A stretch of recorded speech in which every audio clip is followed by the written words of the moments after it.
ఈ గొప్ప రాష్ట్రం ఏర్పాటుకు సోనియాజీ చేసిన పోరాటం తెలంగాణ ప్రజలతో, భాషతో, సంస్కృతితో ఉన్న మా అనుబంధాన్ని మరింత బలపరిచింది. ప్రస్తుత కాంగ్రెస్ ప్రభుత్వం చారిత్రాత్మకమైన సామాజిక, ఆర్థిక కుల గణనను నిష్పాక్షికంగా, సమగ్రంగా నిర్వహించింది.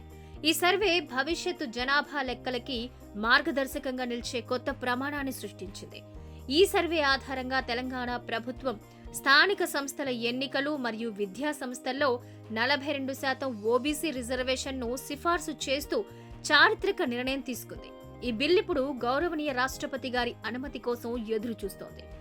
ఈ నిర్ణయం విన్నప్పుడు నాకు గర్వంగా అనిపించింది. ఎందుకంటే ఈ గొప్ప రాష్ట్రంలో ప్రతి ఒక్కరికి న్యాయం జరుగుతోందనే నమ్మకం కలిగింది.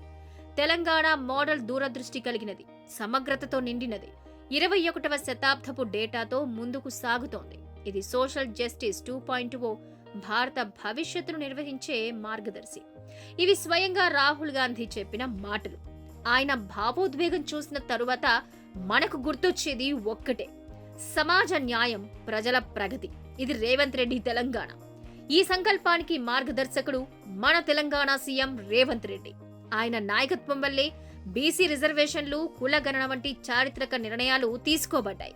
ఇవి జాతీయ స్థాయిలోనూ చర్చనీయాంశమై రేవంత్ రెడ్డి నాయకత్వానికి ప్రత్యేక గుర్తింపు తెచ్చాయి.